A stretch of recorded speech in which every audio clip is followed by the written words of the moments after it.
اعوذ باللہ من الشیطان الرجیم بسم اللہ الرحمن الرحیم۔ قرآن پاک کے 12ویں پارے وما من دابۃ کا خلاصہ۔ پارے کے آغاز میں اللہ تعالیٰ نے فرمایا زمین پر چلنے والے ہر جاندار کا رزق اللہ کے ذمے ہے۔ وہ اس کے قیام کی جگہ یعنی اس سے مراد باپ کی پشت یا ماں کا رحم یا زمین پر جائے سکونت ہے، اور سپردگی کی جگہ اس سے مراد مکان یا قبر ہے۔ سب کچھ روشن کتاب میں مذکور ہے۔ مزید فرمایا کہ تخلیق کائنات کا مقصد انسان کے خیر و شر کی آزمائش ہے۔ پھر انسان کی خود غرضی کو بیان فرمایا کہ اگر اللہ تعالیٰ کسی کو کوئی نعمت عطا کرے تو اس پر شکر گزار نہیں ہوتا، لیکن نعمت چھن جانے پر نا امید اور ناشکرا ہو جاتا ہے۔ اسی طرح اگر مصیبت کے بعد کوئی نعمت ملے تو انسان اتراتا ہے اور شیخی بھگاڑتا ہے۔ البتہ جو ہر حال میں صابر و شاکر رہیں اور عمل صالح کریں تو ان کے لیے بخشش اور بڑا اجر ہے۔ اللہ تعالیٰ نے اپنے نبی صلی اللہ علیہ وآلہ وسلم کی تسلی کے لیے فرمایا کہ کفار طرح طرح کی فرمائشیں کرتے ہیں کہ آپ پر کوئی خزانہ کیوں نازل نہیں کیا گیا، آپ کی تائید کے لیے فرشتے کیوں نہ اترے، آپ اس پر تنگ دل نہ ہوں، آپ کا کام تو صرف لوگوں کو عذاب الہی سے ڈرانا ہے۔ اس سورہ میں بھی قرآن کے کلام الہی ہونے کا انکار کرنے والوں کو چیلنج دیا گیا کہ اپنے تمام حامیوں کو ملا کر اس جیسی 10 صورتیں بنا لاؤ۔ آیت نمبر 23 میں بتایا کہ جو ایمان لائے اور جنہوں نے نیک کام کیے اور اپنے رب کے حضور عاجزی کی تو یہ لوگ ہمیشہ جنت میں رہیں گے۔ آیت نمبر 25 سے نوح علیہ السلام اور ان کی قوم کے حالات بیان ہوئے ہیں۔ نوح علیہ السلام کو حکم ہوا کہ ہماری نگرانی میں اور ہماری وحی کے مطابق کشتی بنائیے۔ وہ کشتی بنانے لگے۔ جب قوم کے سردار ان کے پاس سے گزرتے تو ان کا مذاق اڑاتے۔ اللہ تعالیٰ نے فرمایا جب ہمارا حکم عذاب آ پہنچا اور تنور ابلنے لگا تو ہم نے نوح علیہ السلام سے کہا آپ خود اپنے گھر والوں کے ساتھ کشتی میں سوار ہو جائیں اور اہل ایمان کو بھی سوار کر لیں، ہر چیز کے جوڑے یعنی نر و مادہ کو سوار کر لیں۔ ان کے ساتھ ایمان لانے والے بہت کم تھے۔ کشتی انہیں پہاڑ جیسی موجوں میں لیے جا رہی تھی کہ نوح علیہ السلام نے الگ کھڑے اپنے بیٹے سے کہا اے بیٹے ہمارے ساتھ کشتی میں سوار ہو جاؤ اور کافروں کے ساتھ نہ رہو۔ اس پسرے نوح کنعان نے کہا میں کسی پہاڑ کی پناہ میں آ جاؤں گا۔ نوح علیہ السلام نے کہا آج اللہ کے حکم کے سوا کوئی بچانے والا نہیں سوائے اس کے جس پر اللہ رحم فرمائے۔ پھر ان دونوں کے درمیان موج حائل ہو گئی اور وہ ڈوب گیا۔ اللہ کی طرف سے حکم ہوا اے زمین اپنا پانی نگل لے اور اے آسمان تھم جا، اور پانی خشک ہو گیا۔ کشتی کوہ جودی پر جا ٹھہری۔ پھر طوفان نوح تھم جانے کے بعد وہ سلامتی کے ساتھ اتر گئے۔ آگے کی آیات میں قوم عاد کا ذکر کیا گیا ہے۔ آیت نمبر 50 سے قوم عاد کا ذکر ہے کہ ان کی طرف دعوت توحید دینے کے لیے حضرت ہود علیہ السلام کو بھیجا۔ قوم عاد نے دعوت حق کو رد کر دیا۔ قوم عاد نے اللہ کی نشانیوں اور رسولوں کو جھٹلایا اور دنیا و آخرت میں لعنت کے حقدار قرار پائے۔ اس سے آگے قوم سمود کا بیان ہے۔ آیت نمبر 61 سے حضرت صالح علیہ السلام اور ان کی قوم سمود کے حالات کو بیان کیا گیا۔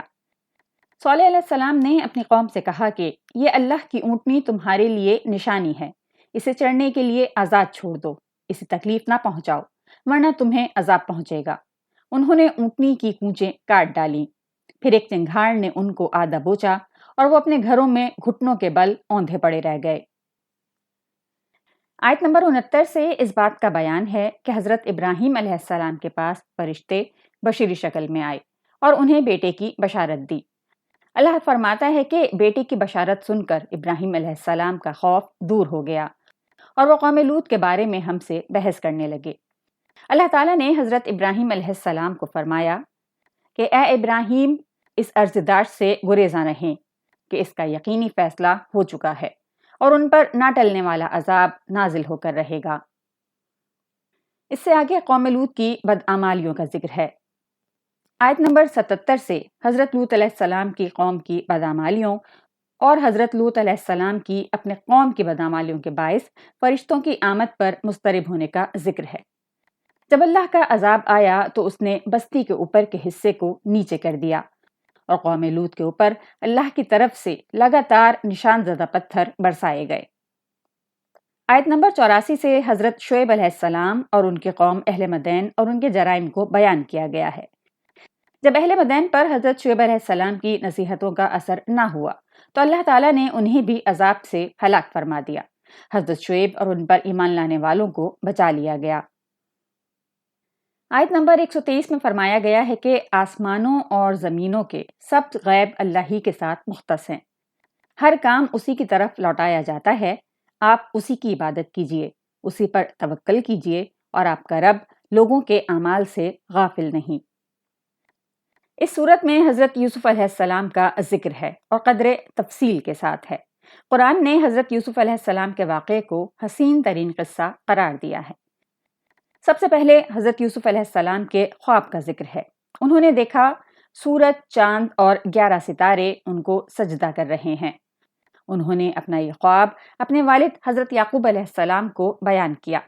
حضرت یعقوب علیہ السلام نے انہیں یہ خواب اپنے بھائیوں کے سامنے بیان کرنے سے منع فرمایا۔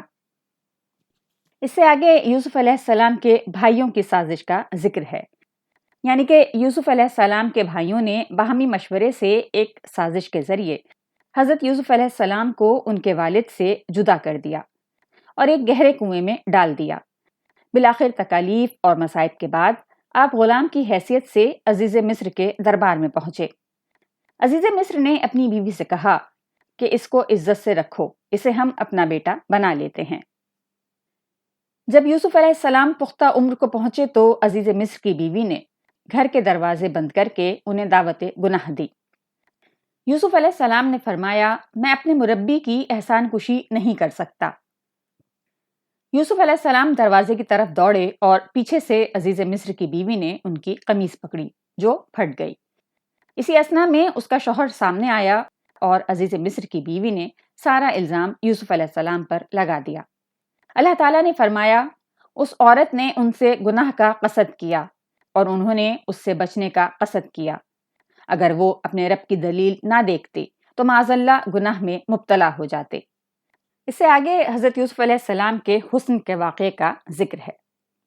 جب یہ چرچا ہوا کہ عزیز مصر کی بیوی نوجوان غلام پر فریفتہ ہو گئی ہے تو شہر کی عورتوں نے اس پر طعن کیا۔ چنانچہ عزیز مصر کی بیوی نے ایک دعوت کا اہتمام کیا اور ان عورتوں کو بلا کر ان کے ہاتھوں میں پھل کاٹنے کے لیے چھریاں پکڑا دیں اور اچانک ان کے سامنے یوسف علیہ السلام کو پردے سے باہر لے آئی۔ جب ان عورتوں کی نظر حضرت یوسف علیہ السلام پر پڑی تو حسن یوسف نے ان کے ہوش اڑا دیے۔ انہوں نے پھلوں کے بجائے اپنے ہاتھ کاٹ لیے اور کہا، یہ بشر نہیں، یہ تو کوئی معزز فرشتہ ہے۔ پھر عزیز مصر کی بیوی نے کہا کہ یہی تو وہ پیکرے جمال ہے جس کے بارے میں تم مجھے ملامت کرتی تھی۔ اس سے آگے کی آیات میں حضرت یوسف علیہ السلام کی قید میں دعوت توحید کا ذکر ہے۔ یوسف علیہ السلام نے کہا کہ اے پروردگار، گناہ میں مبتلا ہونے سے قید کی مشقت میرے لیے بہتر ہے۔ پھر جب حضرت یوسف علیہ السلام کو قید میں ڈال دیا گیا تو اللہ کا کرنا ایسا ہوا کہ ان کے 2 قیدی ساتھیوں نے ان کے سامنے اپنا اپنا خواب بیان کیا۔